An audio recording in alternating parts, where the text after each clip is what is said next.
if how you're mentoring is just being their friend or just answering their questions. The truest expression of love is actually holding them to a standard.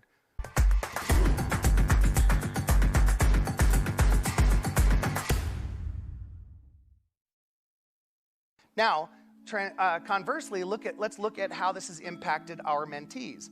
If you look at our mentees, our average new agent that's in this program has done 7 transactions this year. 7 transactions. Now, what's the significance of that? The average new, compared to the average new agent in the MLS, right? In other words, what we did is we took everyone who came into the Spokane MLS. I didn't do this for Coeur d'Alene, but the Spokane MLS. We took everyone who came into that was a new agent at the start of this year and compared their results to your results. Those of you who are in the mentee program. The average agent did 1.4 transactions. We also knew, right? The average agent in the MLS, this is both MLSs, the average agent in both MLSs has done 4 transactions year to date. Yeah, give yourselves a hand. This is huge. So in a moment, I want to talk to you guys a little bit about what's working, from your perspective, like what's working, what's not working with the mentor-mentee program, right? Because this is a new program that we rolled out this year, and we'd like to get some feedback on what you think is working, what you think is effective. But before we did that, I wanted to show you the results. This has been a massively successful program. If you consider, let me ask you for those of you who are in the program, what's the more attractive number out of these 3? Yeah, you follow? Now, there's a conundrum that we face in leadership.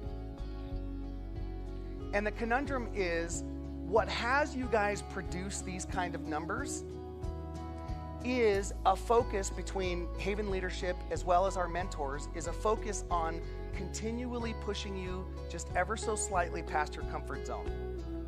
It has to do with an accountability factor of knowing that you've got someone that is pushing you beyond what your own limitations or even your own expectations are. Now, people tend to respond to that in one of several ways, not the least of which is some people really resist it. Many people really resist the idea of being accountable.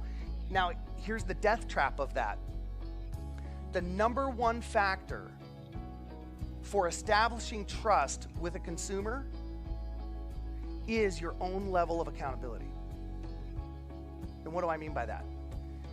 A consumer needs to sense that when they do business with you, you are absolutely, like what you exude is that you're absolutely going to do everything and anything that you say you're going to do, and that you're going to meet their expectations at the highest level. Does that make sense? So if you've developed, and some are developing a pattern or a habit of avoiding accountability, what's your must? What's the income that you must earn? So this is a really great growth opportunity for both mentors and mentees. Mentors, you cannot serve your mentees to the fullest level if how you're mentoring is just being their friend or just answering their questions. The truest expression of love is actually holding them to a standard. Whose standard?